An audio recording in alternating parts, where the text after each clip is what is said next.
On this episode of Carnage, things are taking a turn for the worse. I'm not even kidding.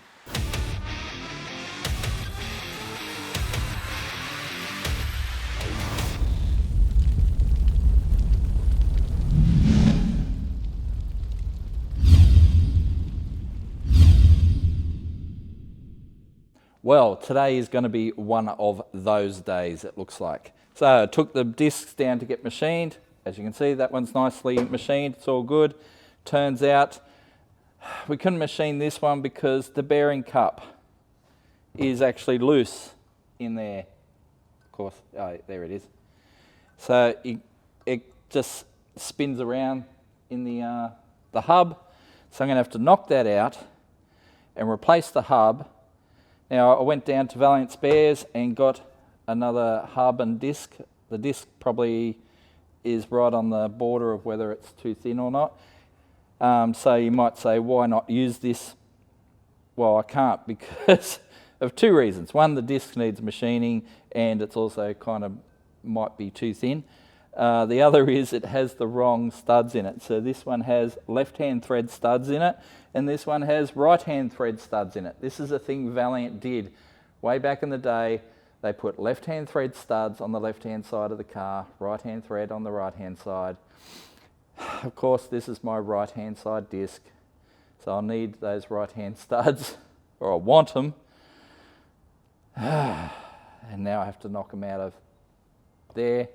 Put them in there, change the disc over because this is a nice meaty disc, so ready to be machined.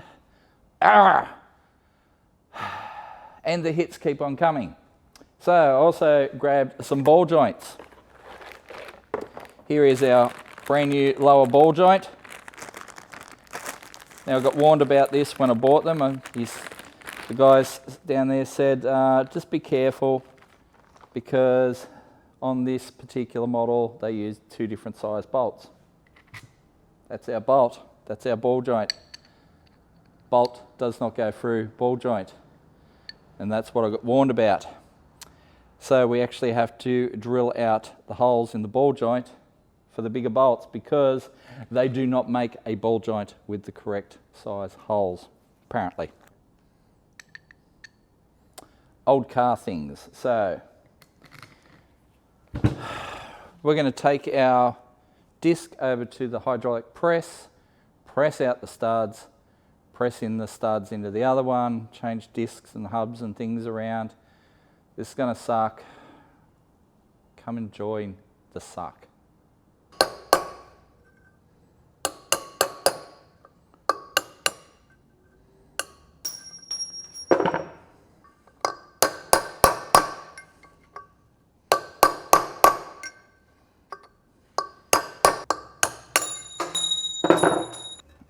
Let's go do this.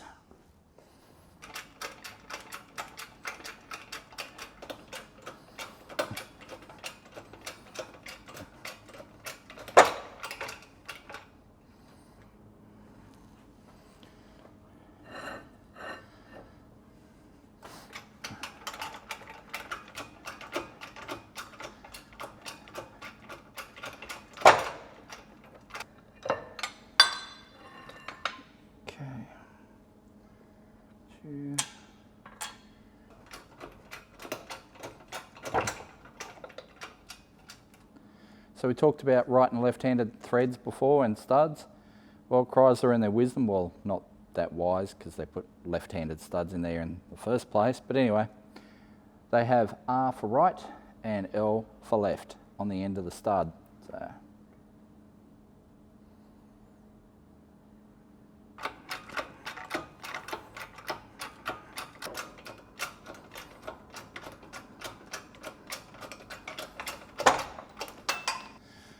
well, we have our good hub. Remove the shit disc. So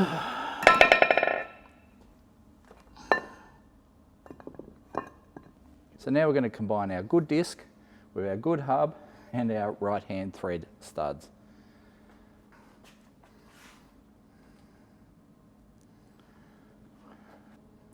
All right, so just looking at this, if we press it in in the press, it's going to push to the side. So I might take it up and just knock them in with a drift up there in the vise.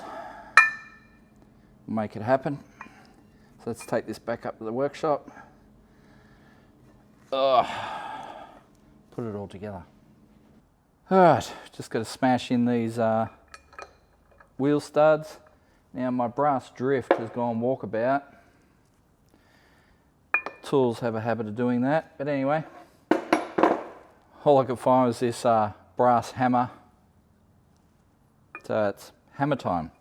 Actually, it's double hammer time.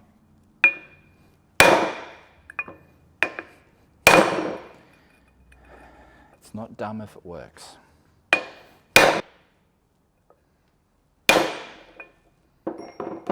Okay.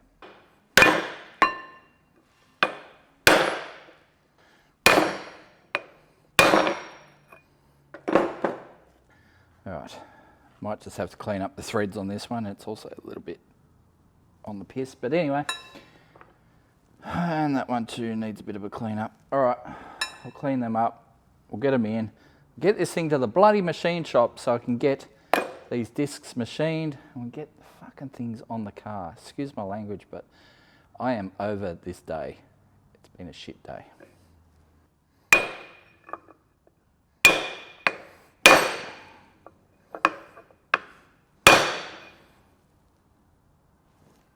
Done.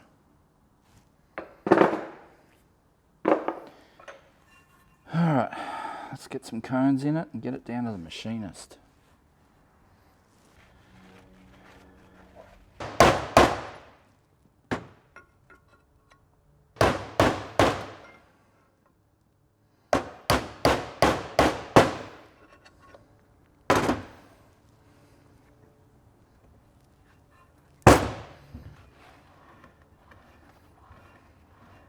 Wow, it feels like I did this just yesterday. Probably because I did. Okay, yep.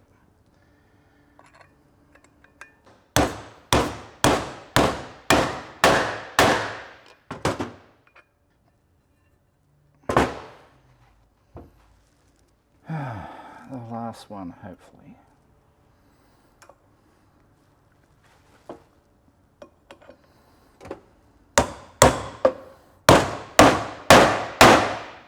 Okay, I think we're done now.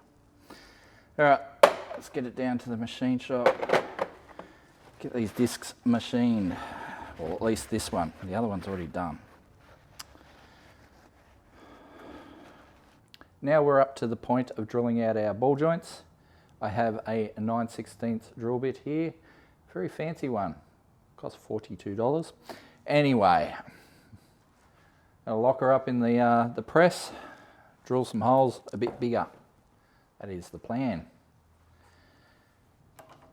To make some adjustments. Oh.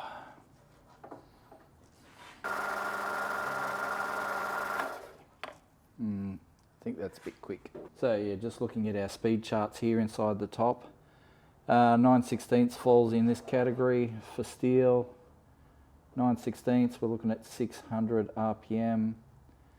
So looking at our speeds here, we need to get this one on the bottom and this one on the second. So, make sure I got the right. So that one down.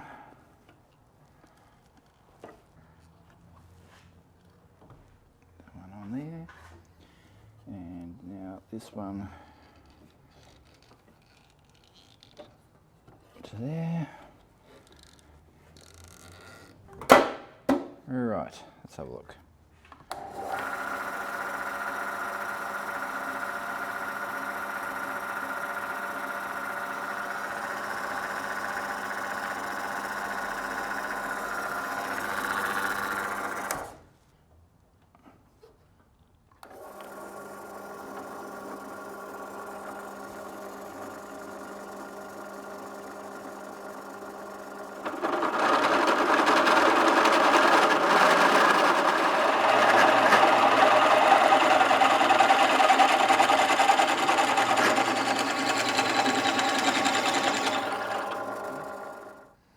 That's not terrible.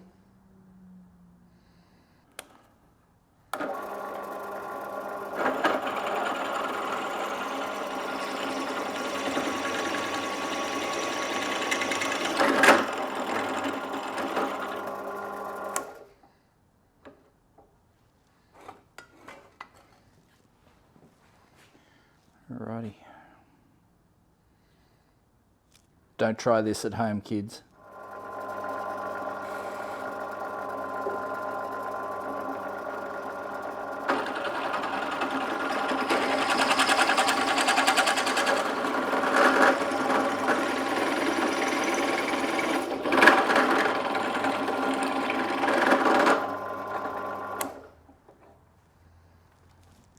Thought it was going for a ride then. It's pretty close. Just checking our bolts. Ugh.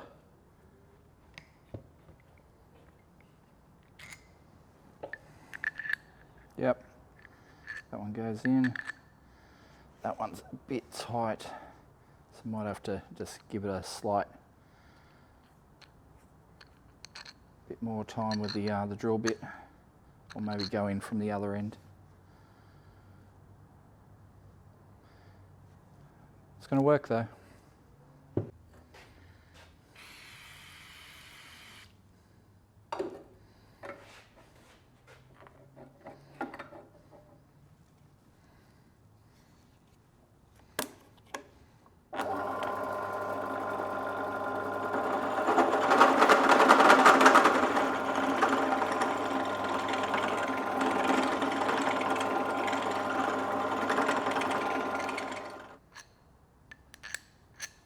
Bingo.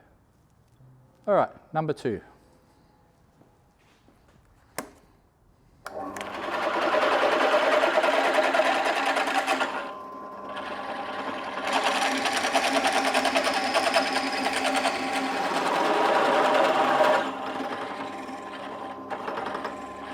Okay, let's do a bolt check. Hopefully, we're done with this madness.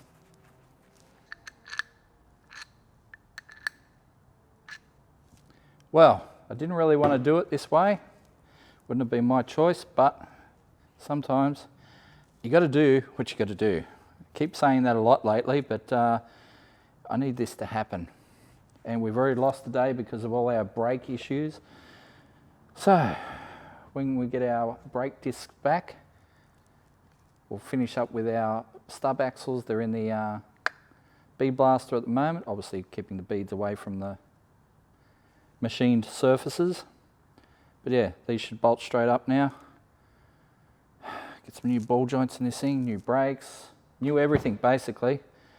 And then by the time we've done all that, the engine will be back and we can do crazy stuff with that as well. Anyway, let's keep moving on. Good news, the discs are back. So nicely machined, ready to go. So we can get them on the car with the new wheel bearings, new ball joints, all that sort of stuff. Get some brakes happening on this thing.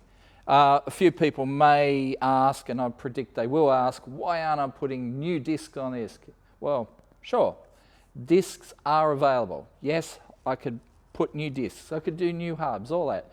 Except, you know, when you're buying new hubs, dollars, new discs, more dollars. All right, so all of a sudden I'm probably, if I'm new hubs, new discs, plus bearings, you know, all the stuff, you're into it for lots of dollars, where versus machining old disc, which is, you know, good quality old steel, $44 for the pair,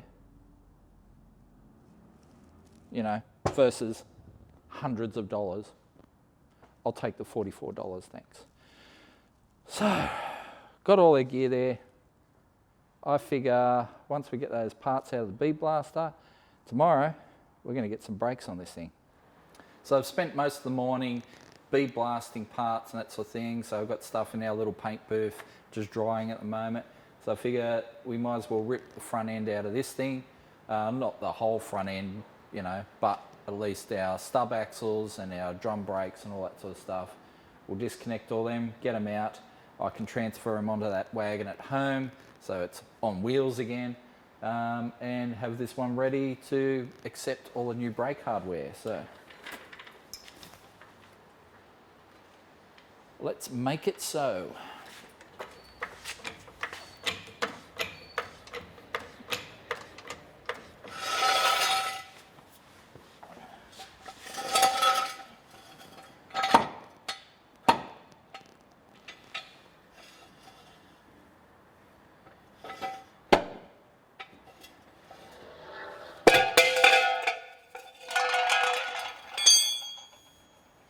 Feels like a million years since I've done that.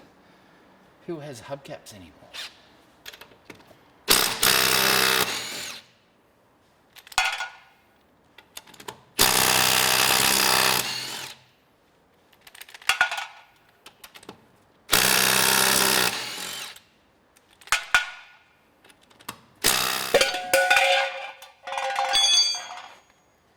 All right, left-hand thread.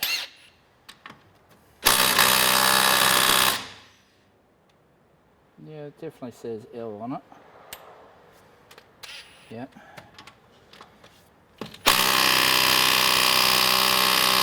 Wow. Okay.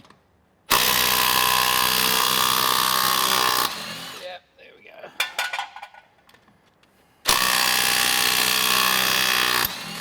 There we go.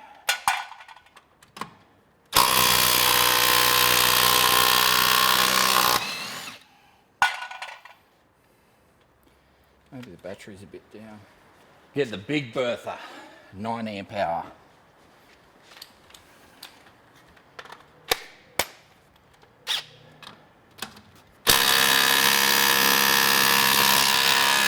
There we go.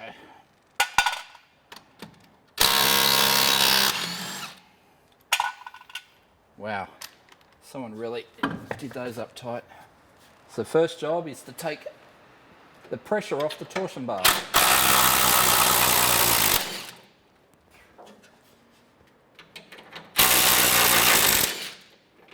There we go.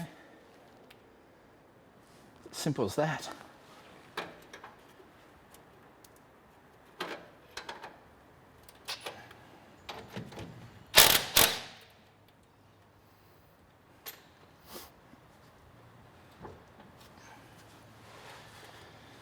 Tie rod end's not looking too flash, so I might have to replace that.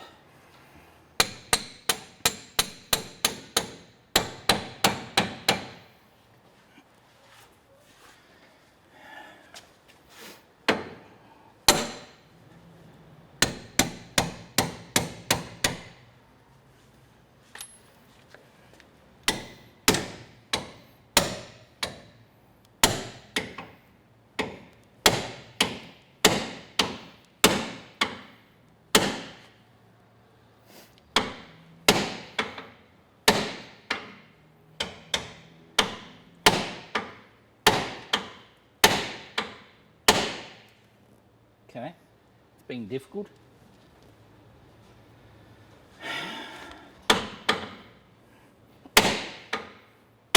There we go.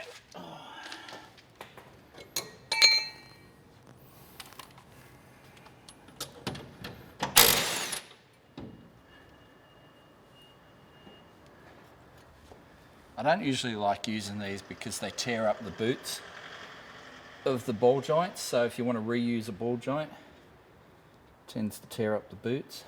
So I might give it a smack and see if we can get it to release. There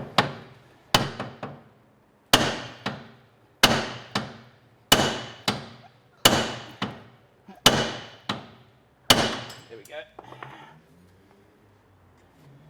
I have no idea where that just fell out of. Unless, no? I have no idea. That just fell out. Okay. Right. Oh. Off it goes.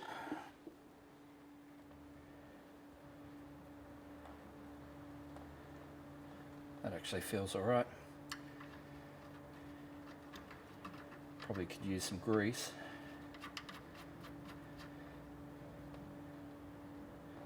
But yeah, nah, that feels Feels solid. Just needs re-greasing, I think. So up for tie rod ends on this side as well.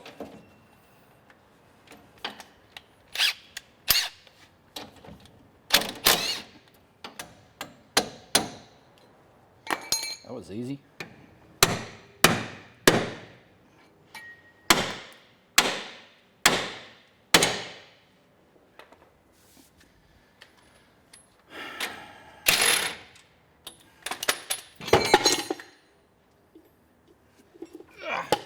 Away with you.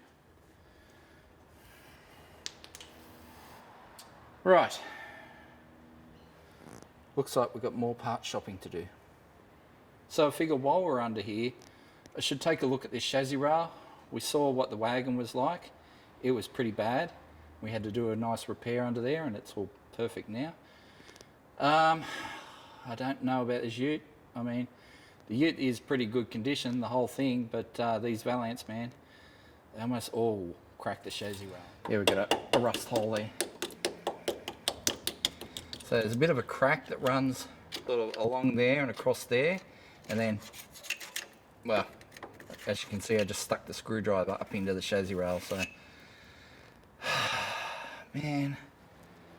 Well, we really didn't need that. Man, we've got 4 weeks to go until this thing has to be on the road. Engine's not together.